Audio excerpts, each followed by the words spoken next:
today, but here they are in the finals, and they do get another crack at VP. I mean, they took a game off them yesterday. They had a very close game that they lost as well, so definitely a chance there. They come in as underdogs, but they're on a bit of a hot streak now. They played back-to-back series. There's maybe some slight exhaustion, but I think the momentum more than anything, if anything, it's gonna help Navi more than hurt them that they played those back-to-back games.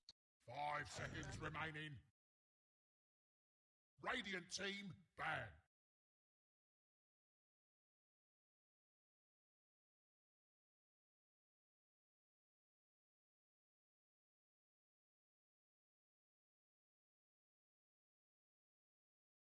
Ten seconds remaining. 5 seconds remaining. Reserve time. No. Dire team pick.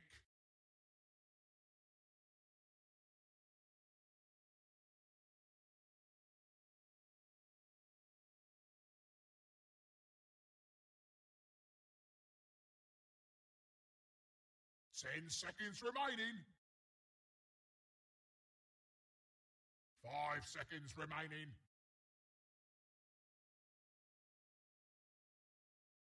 Reserve time.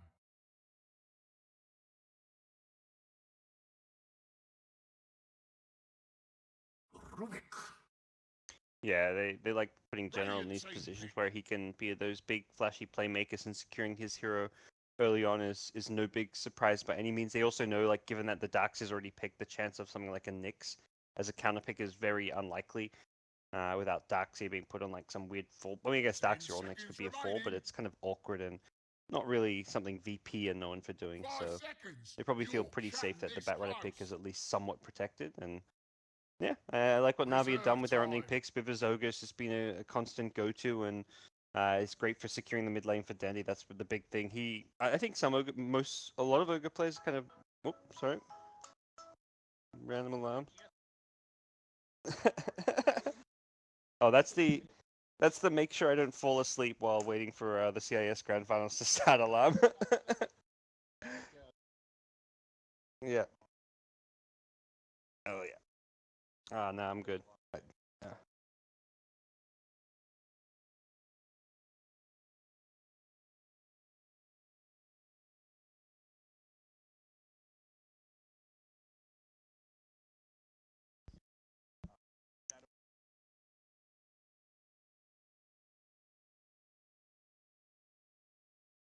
Slug. Dire team pick. Looking at, yeah, I guess it's probably going to be something. I think they avoid the Invoker. Like, as much as Dendi can play good Invoker, it seems like Navi as a team don't play that well around it, and they would probably rather get something that can benefit a bit more from the Bloodlust. So the Shadow Fiend, probably one of the ones that stands out most to me. But they're likely going to wait to get a bit more info from VP, see what VP is going to show. Although VP do have that last overall pick of the draft, so likely saving that for their mid lane with no one taking that last overall hero for the draft. King. Radiant team pick. Ooh.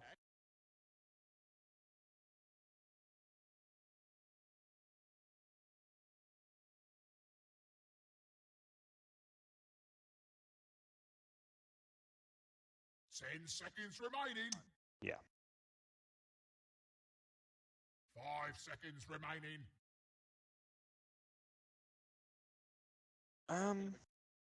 Reserve time.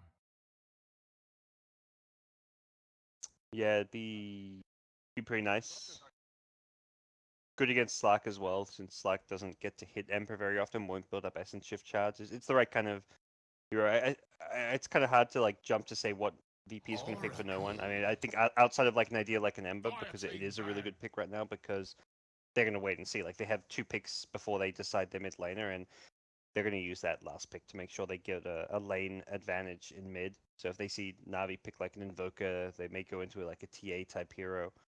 So we'll see what Navi get. They get the Oracle for now, which is actually an unexpected odd pick, but picked against the Darkseer, so being able to purge off that Iron Shell. Reserve time.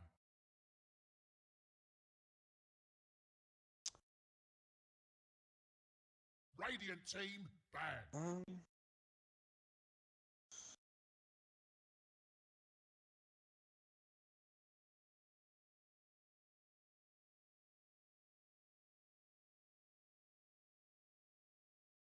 10 seconds remaining.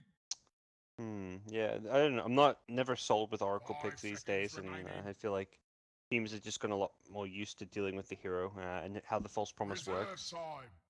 And VP themselves likely can go into. I mean, they have a nice kind of bit of diversity with their damage up, with the physical damage from Ursa, the magic damage from the Sanking, the Darkseer. So I think something that VP always, where VP beat Navi last time, was that mid to late game teamfight aspect. Ooh. Warlord. Okay. Dire team pick. Yeah, and VP ran it in the group stage, so I think just respecting VP's ability to actually play the hero now after their group stage showing on the hero. So the Dendy Troll going to come out. This is a hero that works a bit better with the Oracle. Nice like kind of tanky frontliner that actually gets a bit some decent benefit out of the false promise. Reserve time.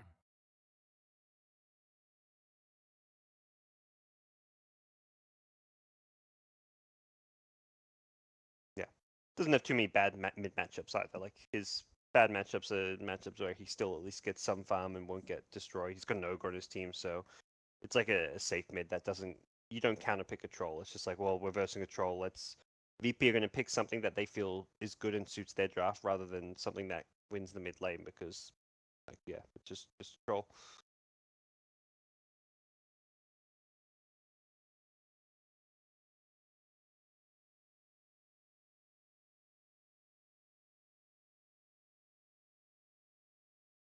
Thanks. Sure. I think mine should be good too as well. Though I had some issues earlier today. It's gonna be mine's up and on. down a Okay, bit. now it says it's transmitting. I don't know if that actually fixed it. Sometimes people tuning in just need to retoggle the channel a bit. Select Well, a mine different was one, like come back or something. it was red, like it wasn't broadcasting now. Now it Okay. appears to be a white bubble, but The VP, I mean, they can run Ursa mid. I guess that's where they want to pick a safe laner, like you mentioned, the Terrorblade. They can. I mean, TB can even be played mid. We've seen like NP do that with Eternal Envy a bit, and Hero definitely does all right there. But OD comes out, so they get a save. They also get like a decent mid that can scale and DPS pretty well. Doesn't necessarily handle the Slack super well, although can burst him down pretty nicely using the Sandy's Eclipse. So they've got two pretty good AoE spells, really three actually: the Vacuum, Burrow Strike, as well as the Sandy's Eclipse. Oh yeah, Epicenter even there. So they've got good AoE damage to actually hit the Slack during Shadow Dance and make sure he doesn't just escape away. yeah, you also have another like kind of disengage ability with the Astral just to potentially save an ally who's been lassoed to keep someone alive while Slark is going on them in Shadow Dance. So. Okay, gods, here we go. Game 1. It is only a best of 3, not a BO5 like we've had in qualifiers past, so not a whole lot of margin for error here, and as you mentioned, it's been a fairly long day for Na'Vi. See how that affects them as the teams get into their lanes. Na'Vi TPing in early with Biver, they drop the deep lane ward. Meanwhile, Solo, on one of his typical smokes, gets a ward out near that bottom lane to keep eyes on any potential movement into the jungle. And it looks like VP going aggressive here. Ooh, so yeah, Darkseer already heading up top. Interesting. So yeah, Ramsey's down bottom. What are they? I guess yeah, Slack not really known for having a strong lane phase in a hero that can get pressured a lot in the early game lane stage. I'd say Oracle used to be fine in these kind of aggressive situations, but a lot of his spells have kind of received small little nerfs over the various patches. This hero used to be like one of the best 5-position supports, but after a couple of nerfs, this hero just isn't quite what it used to be, and it does look like Na'Vi may have to either adjust their lineups or kind of do something else. Pycat immediately running towards top once his bounty run gets contested is likely going to just ditch this bottom lane. All right. Yeah, so screw that. You can have the fun down there. It doesn't do a whole lot better General. top though. It's still a Darkseer versus Slark. He's got the Oracle to help purge those Iron Shells a little bit, but you can only really purge so much of them, and Darkseer should farm pretty nicely against the Slark up here. Yeah, obviously, like, you see the Ursa and you go for a Slark, you can't expect to have easy lanes. There's always going to be a potential weakness to exploit there. Not really why you pick Slark. He's not a particularly strong laner. But they do have the Ogre to secure mid, so Dendy can get off to a good start. Then maybe Armen roams that way and tries to give the Slark a little space. For now, though, they're in the dual lane to make the Darkseer sad, and VP looks like we'll be rotating their Sand King as well. Lil gonna join the skirmish here in the mid lane. Interesting. Iron Man playing the Ogre for once. Almost always we see Fiverr playing this one, but imagine he's the guy who also normally plays the Ogre, so Iron Man probably saying like, look, I'd rather play the Ogre than play the Oracle, so... Uh-oh. Tough start here for General, who took Sticky Napalm, has the boots, but Ramses also has his own, gets off a follow-up clap, and this likely the first blood. Indeed it will be. Ramses drawing it. General going for the level 1 Napalm, and he gets punished. Yeah. It's a rough start indeed. Although, I mean, you can probably attribute that to the lane swap, not being quite aware that the Ursa would already have the boots and just ambushing him with it. Yeah, I've managed to do pretty well against the Darkseer up top. He didn't go for any clarity, so unfortunately for Pasha, he couldn't really stay in this lane. Like, his first couple Iron Shells getting purged.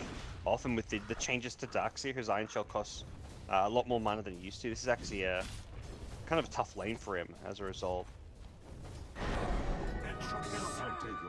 Overall laning setup, gods. It looks like farm-wise, VP getting the edge here. They've also gotten a first blood.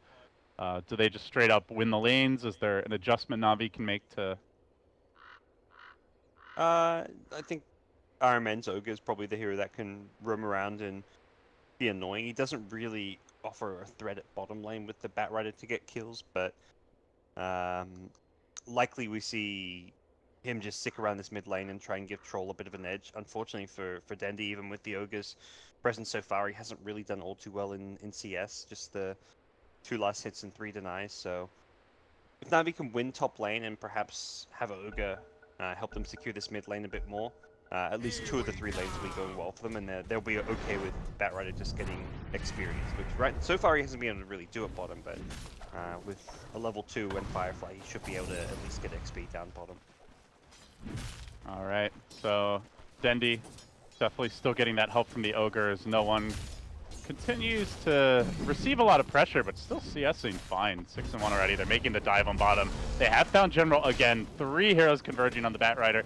They're going to chase him through the tree line, but with the point in Firefly, he's not as easy of a kill. The Caustic slowing him down just a little bit. Juki back towards the tower. Armen tries to join the fray. Not going to matter. Suddenly, the Ursa converges on him. This could easily be 2, maybe 3 Na'Vi heroes going down, as the Ursa is just going to be king the castle at this point. Finds another. Lil getting the last hit, and VP just walks away. The trickle in effect simply does not work against Ursa. That was a disaster, 1 by 1, just feeding the Ursa. It looked like Bat was trying to Firefly onto that little poking out cliff point at the bottom of the map where you can plant wards, but couldn't, I don't know, Pathing I guess stopped him from doing so, and didn't really have a good escape even with Firefly up, so that was the Ogre rotating off the mid lane, which means Dendy's not getting that help. They're already losing bottom lane. They lose it even harder now with the extra kill being given up, and just the 1 lane up top going well for Na'Vi right now. I mean, in good news, it's going super well. He is 20 and 11 already as a Slark. Man, that's actually crazy. Slark he's only now in the straight 1v1, but even with before earlier, there's just like 1 Fortune's End from the Oracle onto those Iron Shells really just gave him all he needed in this lane, and he's going to start really pressuring Pasha. He's got an Orb of Venom. He's actually going to be playing super aggressive, looking for kills. And you can see Pasha still trying to actually just buy the Soul Ring. He can't even get to the shop. Although Pycat will see him going and comes right back. He has the lane ward, so he can tell anytime Pasha makes this move as bottom lane. General getting pursued out again, hounded by Ramses. What is the range on those claws? My god. Didn't look like he was in melee range. Probably would have caught him anyway with the phase boost. But another kill, make it 2 more, and yeah, Ursa is out of control. This is a problem. Yeah, this is a This is looking like classic like Ursa pub game. Yeah. Yeah, 5-0 at 4 minutes in, and he's only got 3 of those kills for himself, but top lane Slark getting very aggressive is now going to find Lil up there. Oh no, the caustic canceled itself. Pycat is a sad panda. Looking for the turnaround though, perhaps with Biver coming in will force Lil back in a way. So they go back to their tri-lane. They stop trying to help General. They're just going to leave him against Ramses. And Ramses is going to rotate, at least for now. Looks for that haste rune, perhaps? No, just the courier. We'll grab some clarities here. Head back to the lane, but yeah, he doesn't really need help. I mean, at this point, even if he can't kill Bat, he can certainly zone him pretty effectively. Oh yeah, and he's going to get the fast level 6 now, so even ganking him gets more difficult with the damage block and the turnaround potential with the enrage. So bottom lane Ursa becomes a nastier and nastier problem. Solo's just heading back, but I think this is where if you're a support like Solo, you're just like, yeah, let's play around my Ursa. He's pretty strong and scary right now. If I'm near him, I'm probably safe. I can get some wards down, set up some kills, and that's where you're gonna get the most done. So he's back down bottom with the Ursa. It's not like if you're Navi, you're like, oh yeah, let me just go scout around the jungle by myself when Ursa's missing. Yeah. Probably not the case. Mostly just look at this top lane as like a lane where heroes like Sand King and Darks are going to go try leech experience, so you don't really necessarily want to try and fight up top. You just want to send like a Sand King to leech XP and get some farm where possible. The one lane I'm a Darks little can curious juggle about, guys, does Troll normally like struggle this much against an OD, considering he's gotten a lot of help from his Ogre, at least the last few times I checked the lane, the Ogre's been there. Should he not be CSing better?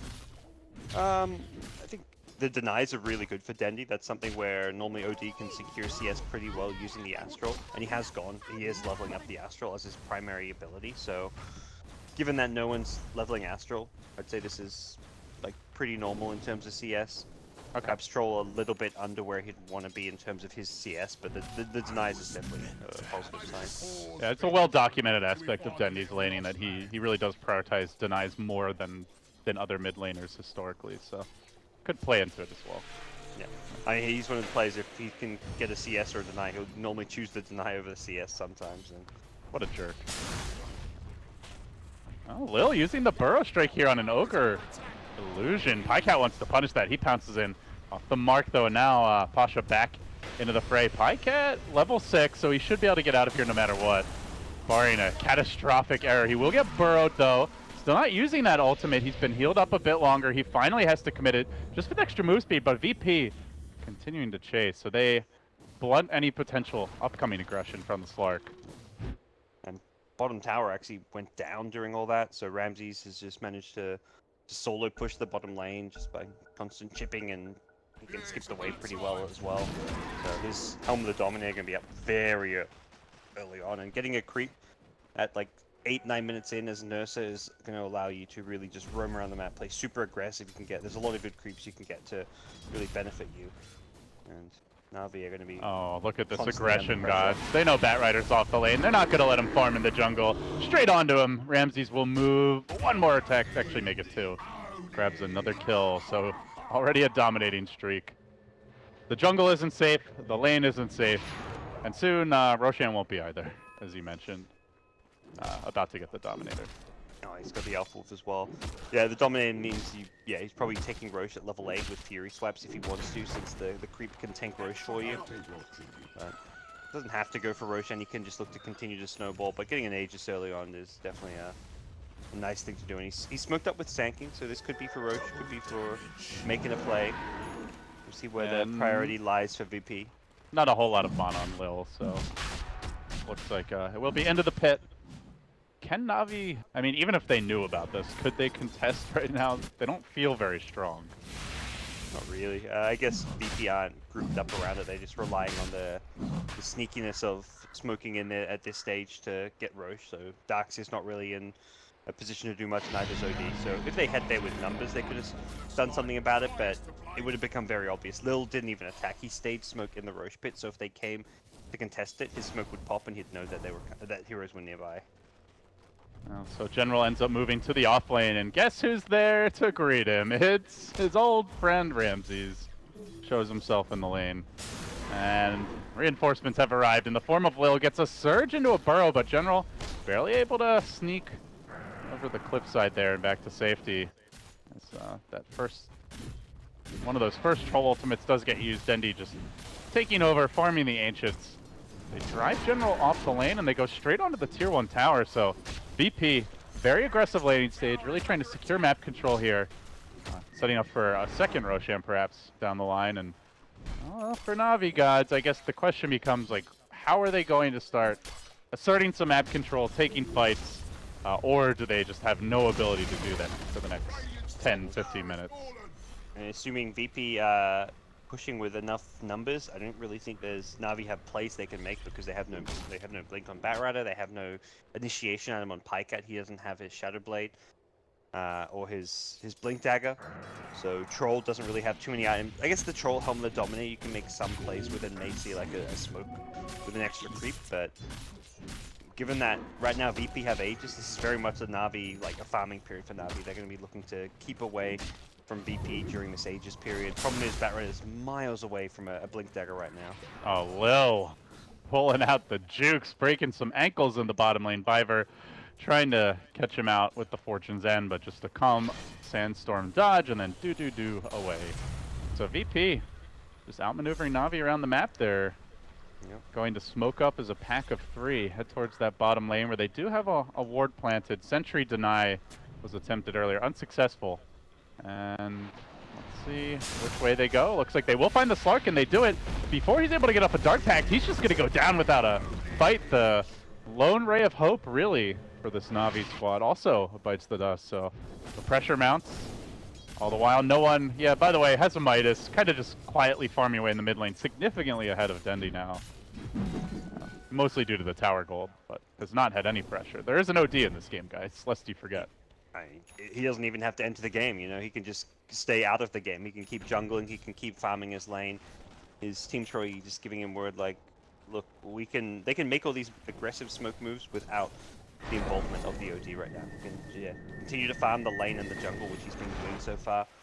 Level 10, he's not as farmed as the Ursa, since Ursa's had the tower gold at bottom, the Roche money, the kills, but if things kind of continue at this rate, OD's going to catch up to his own Ursa, maybe even overtake him just by the farming efficiency of the Midas. There's a blink on Ramses now. He scouts with Big Bird. This is a slightly more vicious Big Bird than what you might be accustomed to if you were a Sesame Street fan. And this is the first smoke tonight. It kind of feels like the blink of General is too far away. They're just going to go for something. Saw a Batrider earlier today in the Chinese qualifier from in July, and like he had a rough start, but he just said, look, screw my blink, I can make plays with just lasso, and that was kind of their way back into the game, and I think they need something similar from General. Oh no, they find Lil, he burrows, Dang. TP's out, and just no way to stop it. Yeah, brutal, as Na'Vi can't find a single kill so far, and their woes continue, and likely after that failed smoke, they just have to fall back to their jungle, farm a few camps. You know, as a commentator, guys, you're always looking for like entertainment or a back and forth series. I'm looking for like a pulse here. It just doesn't. Na'Vi just doesn't seem to have one. They're just rolling over. It's almost a 10,000 gold lead for VP, 5,000 experience. Tower after tower falling, 7-0 to the score. Like they lost basically every lane. Well, hell, I would say every lane considering Pycat has since died, so you can't even really say he won in the end. Well, when's it gonna happen? It just doesn't seem like it. Solo moves in. He struts up onto the Ogre, and they will quickly bring him down, even managing to steal the level 3 Bloodlust. So guess what? It's so Ursa needed more attack speed, more move speed. He's got it now. That may actually be the best spell you could steal on the entire Na'Vi side right now. Perhaps the Battle Trance is better. I take the Bloodlust over the Battle Trance just because it's 100% uptime. Oh, and the move speed is ridiculous. Yeah, it's better. It's better than the Battle Trance, really. So I don't really feel like there's a better spell to have for the constant firing. Like, yeah, there's some like a False Promise could be good, but you're not really ever in danger of dying. You're so far ahead. You're so strong. This just enables your cores to do more and more damage, to get more and more out of control. So we'll see how this works. I think item-wise, like, I mean, to talk about what VP can look to do, if they want to keep getting further ahead and control and close out this game, getting items like Desolator on Ursa could be really good this game.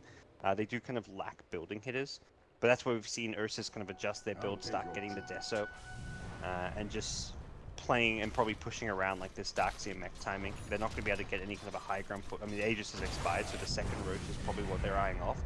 and perhaps a second roast that they're going to give to the OD rather than the Ursa, but we'll see if that's the case. But as it stands, they're very, very far. Well, you can see the Navi game plan. They're somewhat cowering in the darkness, just eking out little scraps of farm wherever they can. Guerrilla warfare tactics, deep beneath enemy lines, hiding in the trees.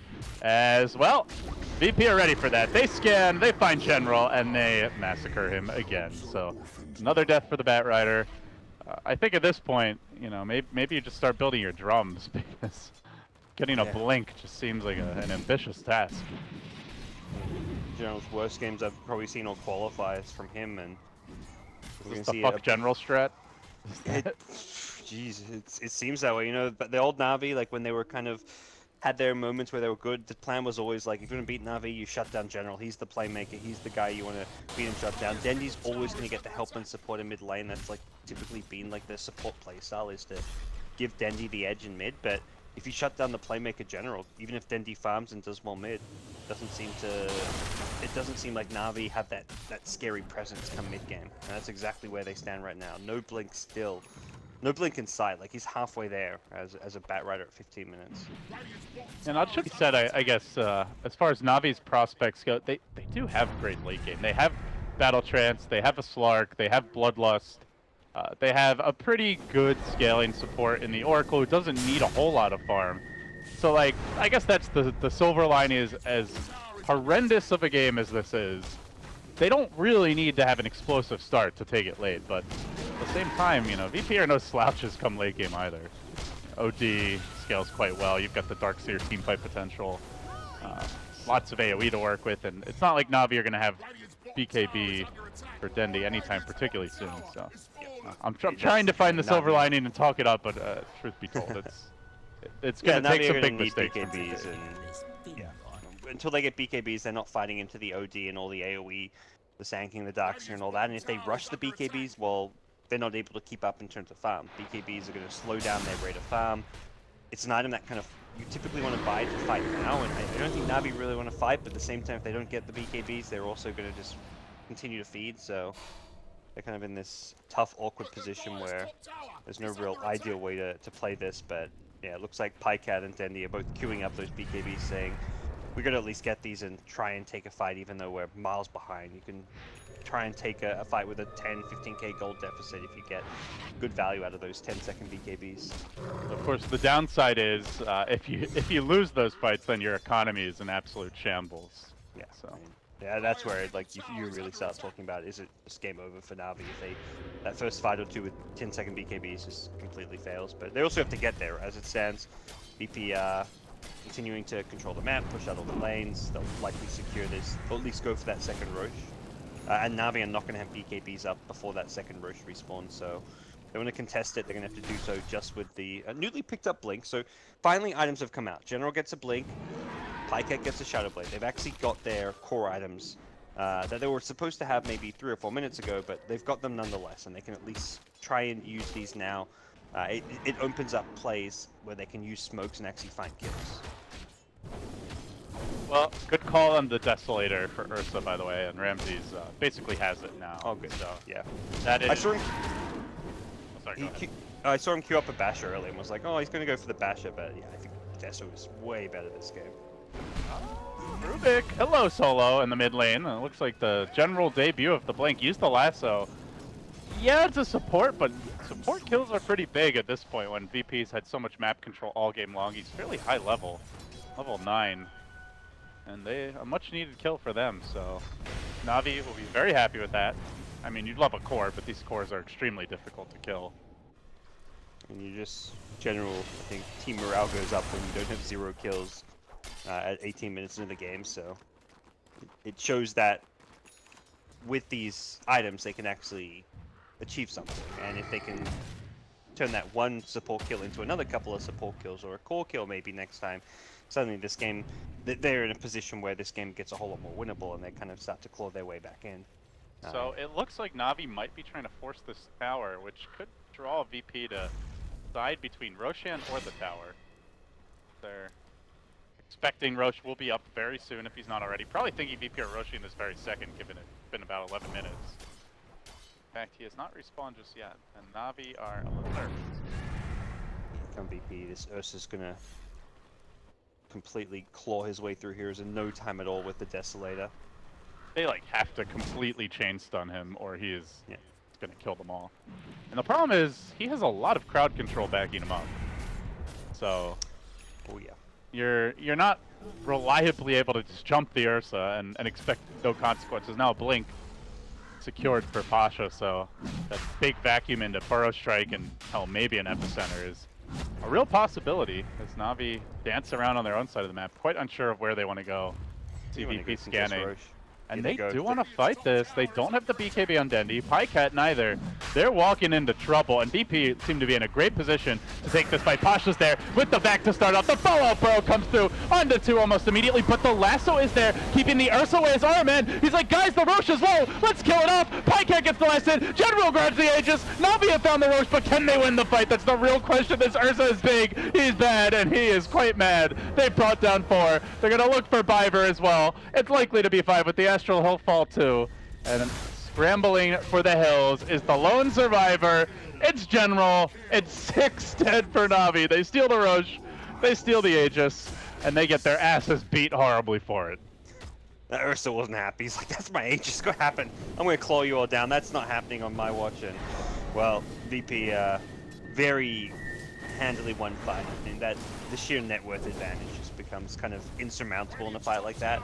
Na'Vi didn't have BKBs, and you talk about how they look to fight into stuff like the Sanking, the Darkseer, I mean, let alone the Ursa. I think the only way you can beat the Ursa is if you're not getting disabled, and if you can ignore the Sanking Burrow Strike and ignore the Vacuum, then yeah, you can perhaps handle the Ursa, but you can't do that without those BKBs, and, well, even without an Aegis, it looks like VP are perhaps considering going for some kind of a play around this top lane, at least maintaining map presence so they can keep Na'Vi in their base. They've got 4k gold on OD, another 2k gold on Ursa, everyone getting very, very farmed at the VP side.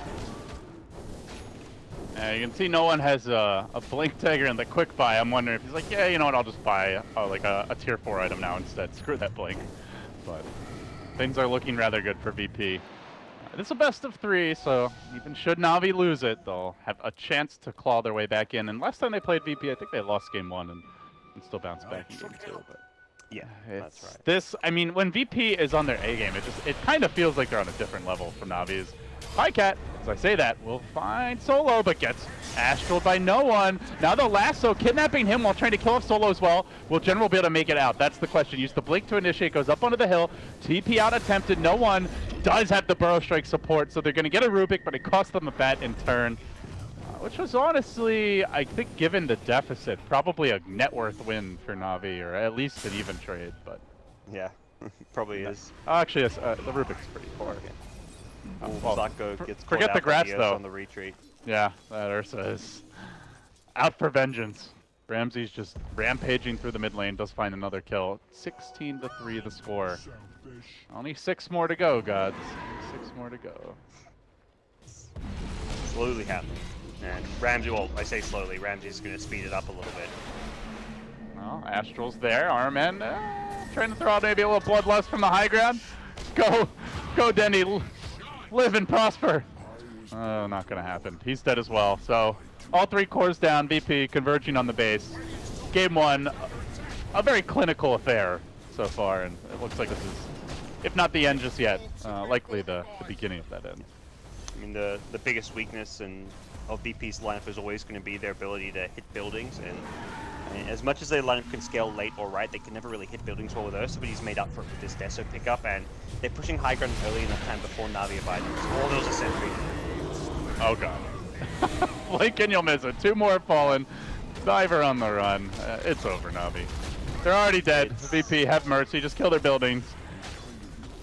Knock them off the map and into game 2.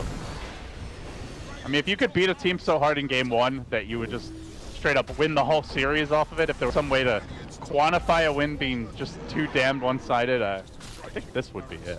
Just great play. Dendi, he's got BKB, he's going to waste it more or less. Doesn't really get much out. He gets out of an Earth Shock and obviously stops any follow-up disables or spells from hitting him, but that's the 10-second BKB, and, well, VP, back off, we'll take the shrines. very, very straightforward game from VP. Started with a laning win at the bottom lane with the Ursa, and it really was the Ramsey show. He just completely snowballed out of control this game. Oh, Solo stole Battle Trance, by the way, so Oh. that'll be handy for pushing in the next lane of Rex. Yep, absolutely. And I don't even imagine VP necessarily feel like they want to wait for Roche. They've got so many big items coming out their way. The Ursa gets his BKB.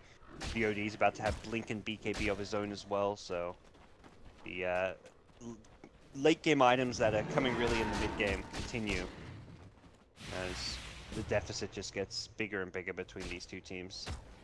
Well, guys, we've got a little downtime here. I guess we can dig into the autopsy and start talking about why Navi is a corpse right now. Well, here's the Hail Mary, LD. The four men smoking? Smokers 5? Did everyone get bloodlusted yet? If so, I guess it doesn't really matter. No, no bloodlust. All right, this is a huge mistake. He'll TP in onto the shrine, perhaps. What shrine? No. Yeah, VP have already decided to slay it. All right. Someone kill it. All right, there we go.